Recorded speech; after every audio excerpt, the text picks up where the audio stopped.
प्रणाम है आप सभी का और स्वागत है आपका हमारे चैनल आत्म से अध्यात्म की ओर में। आज हम इस वीडियो के माध्यम से जानेंगे श्रीमद् भागवत महापुराण के चतुर्थ स्कंद के 12वें अध्याय के विषय में। सतगुरु सतनाम आदि माता अलख निरंजन होमहु वांछित फल दूहक भंजन। ओम श्री गणेशाय नमः। अथ 12वां अध्याय। शीर्षक ध्रुव जी को कुबेर का वरदान और विष्णु लोक की प्राप्ति। आइए अब कथा का आरंभ करते हैं। श्री मैत्रेय जी कहते हैं कि विदुर जी ध्रुव का क्रोध शांत हो गया और वे यक्षों के वध से निवृत्त होकर यह जानकर कि भगवान कुबेर वहां आए हैं। उस समय यक्ष चारण और किन्नर लोग उनकी स्तुति कर रहे थे। उन्हें देखते ही ध्रुव जी हाथ जोड़कर खड़े हो गए। श्री कुबेर जी बोले कि शुद्र हृदय क्षत्रिय कुमार, तुमने अपने दादा के उपदेश से ऐसा दुश्चय वैर त्याग दिया, इससे मैं तुम पे बहुत प्रसन्न हूँ। वास्तव में ना तुम यक्षों को मारा है और ना ही यक्षों ने तुम्हारे भाई को। समस्त जीवों की उत्पत्ति और विनाश का कारण तो एकमात्र काल ही है। यह मैं तो आदि मिथ्या बुद्धि तो जीवों का अज्ञान व स्वप्न के समान शरीर आदि को ही आत्मा मानने से उत्पन्न होती है। इसी से मनुष्य को बंधन एवं दुख आदि विपरीत अवस्थाओं की प्राप्ति होती है। ध्रुव, अब तुम जाओ, भगवान तुम्हारा मंगल करे। तुम संसार पास से मुक्त होने के लिए सब जीवों में समदृष्टि रखकर सर्वभूत आत्मा भगवान श्री हरि का भजन करो। वे संसार पास का छेदन करने वाले हैं तथा संसार की उत्पत्ति आदि के लिए अपने त्रिगुण माया शक्ति से युक्त होकर भी वास्तव में उससे रहित हैं।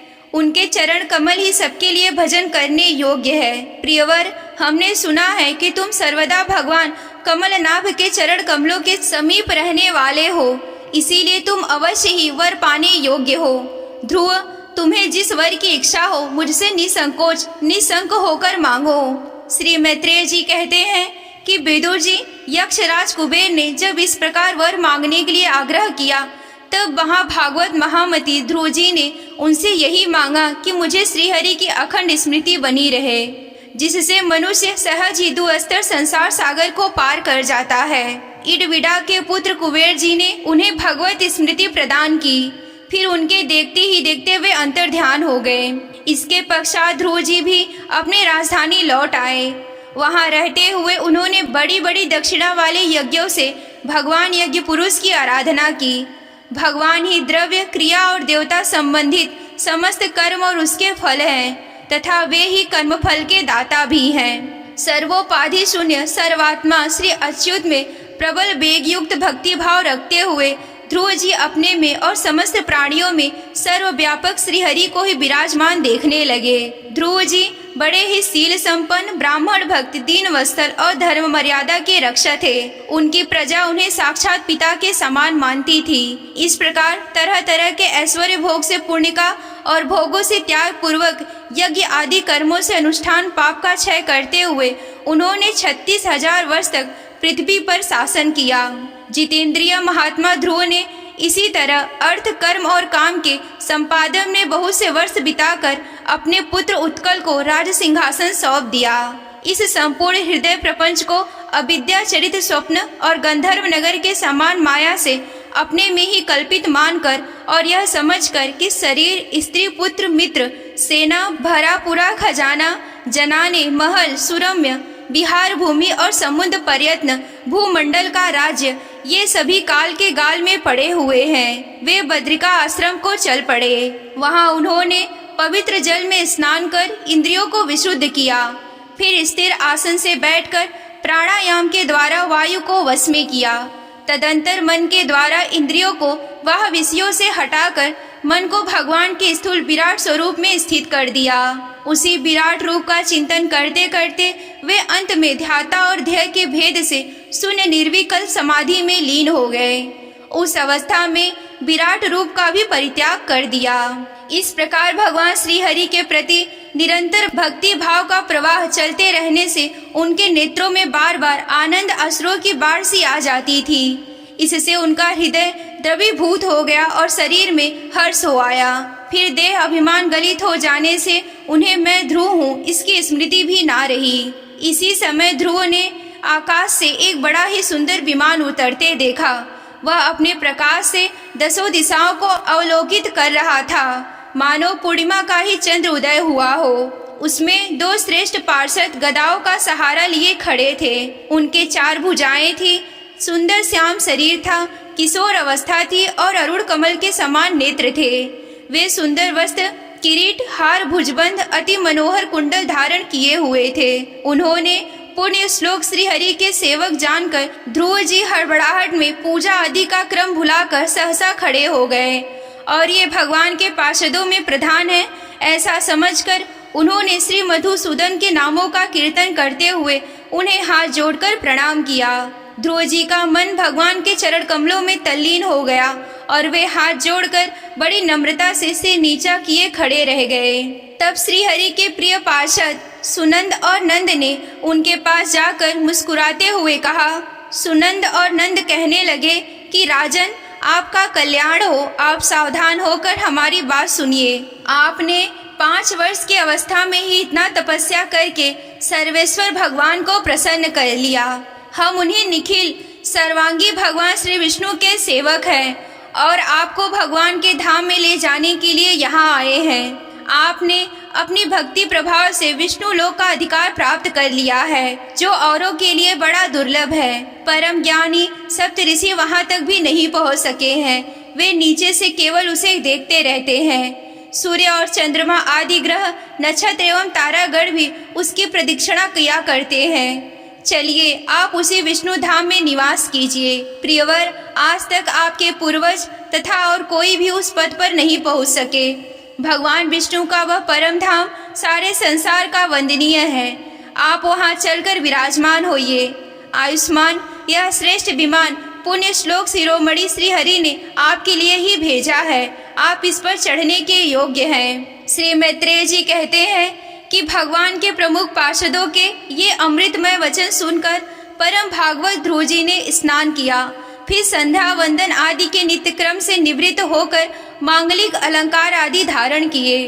बद्रिका आश्रम में रहने वाले मुनियों को प्रणाम करके उनका आशीर्वाद लिया।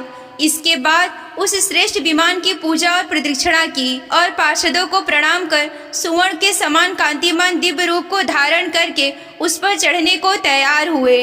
इतने में ही ध्रुव जी ने देखा कि काल मूर्तिमान होकर उनके सामने खड़ा है। तब वे मृत्यु के सिर पर पैर रखकर उस अद्भुत विमान पर चढ़ गए। उस समय आकाश में दुधुम्बी, मृदंग और ढोल आदि बाजे बजने लगे। श्रेष्ठ गंधर्व गान करके फूलों की वर्षा करने लगे। विमान पर बैठकर ध्रुव जी जो ही भगवान के धाम को जाने के लिए तैयार हुए, त्यों ही उन्हें अपनी माता सुनीति का स्मरण हो आया। वे सोचने लगे, क्या मैं बेचारी माता को छोड़कर अकेला ही दुर्लभ बैकुंठ धाम को जाऊंगा। नंद और सुनंद ने ध्रुव के हृदय की बात जानकर उन्हें दिखलाया कि देवी सुनीति आगे आगे दूसरे विमान पर जा रही हैं। उन्होंने क्रमशः सूर्य आदि सभी ग्रह देखे। मार्ग में जहाँ तहाँ विमानों पर बैठे हुए देवता उनकी प्रशंसा करके फूलों की वर्षा करते जाते थे। उस दिव्य विमान पर बैठकर ध्रुव जी त्रिलोकी को पार कर सप्तऋषि मंडल से ऊपर भगवान विष्णु के नित्य धाम में पहुँचे। इस प्रकार उन्होंने अविचल गति प्राप्त की। यह दिव्य धाम अपने ही प्रकाश से प्रकाशित था। इसी के प्रकाश से तीनों लोक प्रकाशित है। इसमें जीवों पर निर्दयता करने वाले पुरुष नहीं जा सकते। यहाँ तो उन्हीं की पहुँच होती है जो दिन रात प्राणियों के कल्याण के लिए शुभ कर्म ही करते रहते हैं, जो शांत, समदर्शी, शुद्ध एवं प्राणियों को प्रसन्न रखने वाले हैं तथा भगवत उक्तों को ही अपना एकमात्र सच्चा सुहृदय मानते हैं। ऐसे लोग सुगमता से ही इस भगवत धाम को प्राप्त कर लेते हैं। इस प्रकार उत्तानपाद के पुत्र भगवत परायण श्री ध्रुव जी ने तीनों लोकों के ऊपर उसकी निर्मल चूड़ामणि के समान विराजमान हुए। कुरुनंदन, जिस प्रकार दाएं चलाने के समय समय के चारों ओर बैल घूमते हैं, उसी प्रकार यह गंभीर बेग वाला ज्योतिष चक्र उस अविनाशी लोक के आश्रय से ही निरंतर घूमता रहता है। उसकी महिमा देखकर देवर्षि नारद ने प्रचेताओं के यज्ञशाला में बीड़ा बजाकर यह 3 श्लोक गाए थे। नारद जी ने कहा था कि इसमें संदेह नहीं है, पति परायणा सुनीति ने पुत्र ध्रुव से तपस्या द्वारा अद्भुत शक्ति संचित करके जो गति पाई है, उसे भागवत धर्मों की आलोचना करके वेदवादी मुनिगण भी नहीं पा सकते। फिर राजाओं की तो बात ही क्या है। अहो, ये 5 वर्ष की अवस्था में ही सौतेली माता के बागवाड़ों से मर्माहत होकर दुखी हृदय से वन में चले गए और मेरे उपदेश के अनुसार आचरण करके ही उन अजय प्रभु को जीत लिया, जो केवल अपने भक्तों के गुणों के ही वश में होते हैं। ध्रुव जी ने तो 5-6 वर्ष की अवस्था में कुछ दिनों की तपस्या से ही भगवान को प्रसन्न करके उनका परम पद प्राप्त कर लिया, किंतु उनके अधिकृत हुए इस पद को भूमंडल में कोई दूसरा क्षत्रिय क्या वर्षों तक तपस्या करके भी पा सकता है। श्री मैत्रेय जी कहते हैं कि विदुर जी, तुमने मुझसे उदार कीर्ति ध्रुव जी के चरित्र के विषयों में पूछा था, सो मैंने तुम्हें यह पूरा का पूरा कथा सुना दिया। साधुजन इस चरित्र की बड़ी प्रशंसा करते हैं। यह धन, यश और आयु की वृद्धि करने वाला है, परम पवित्र और अत्यंत मंगलमय है। इससे स्वर्ग और अविनाशी पद भी प्राप्त हो सकता है। यह देवत्व की गति प्राप्त कराने वाला है, बड़ा ही प्रशंसनीय और समस्त पापों का नाश करने वाला है।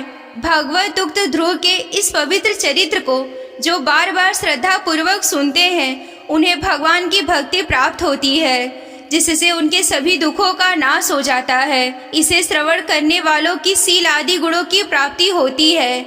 जो महत्व चाहते हैं उन्हें महत्व की प्राप्ति कराने वाला स्थान मिलता है, और जो तेज चाहते हैं उन्हें तेज प्राप्त होता है और मनुष्यों का मान बढ़ता है। पवित्र कीर्ति ध्रुव जी इस महान चरित्र का प्रायः और सायंकाल ब्राह्मण आदि द्विजातियों के समाज में एकाग्र चित्र से कीर्तन करना चाहिए। भगवान के परम पवित्र चरणों की शरण में रहने वाला जो पुरुष इसे निष्काम भाव से पूर्णिमा, अमावस्या, द्वादशी, श्रवण नक्षत्र, तिथि क्षय, द्वैपतिपात, संक्रांति अथवा रविवार के दिन श्रद्धालु पुरुषों को सुनाता है, वह स्वयं अपने आत्मा में ही संतुष्ट रहने लगता है और सिद्ध हो जाता है। यह साक्षात अमृतमय ज्ञान है। जो लोग भगवान मार्ग के मर्म से अनभिज्ञ हैं, उन्हें जो कोई इसे प्रदान करता है, उस दीन वत्सल कृपालु पुरुष पर देवता अनुग्रह करते हैं। ध्रुव जी के कर्म सर्वत्र प्रसिद्ध और परम पवित्र है। वे अपनी बाल्यावस्था में ही माता के घर और खिलौनों का मोह छोड़कर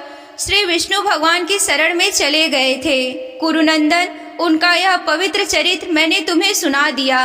यहीं पर श्रीमद् भागवत महापुराण के चतुर्थ स्कंद का 12वां अध्याय समाप्त होता है। अगर आप श्रीमद् भागवत महापुराण की कथा में रुचि रखते हैं और विस्तार पूर्वक वर्णन यूं ही सुनना चाहते हैं, तो हमारे चैनल को सब्सक्राइब कर लें। ये अध्याय आप सभी को कैसा लगा हमें कमेंट करके बताएं। आज के वीडियो में बस इतना ही। मिलते हैं अगले वीडियो में। तब तक के लिए आप सभी को जय आदि शक्ति भोलेनाथ जी। हर हर महादेव।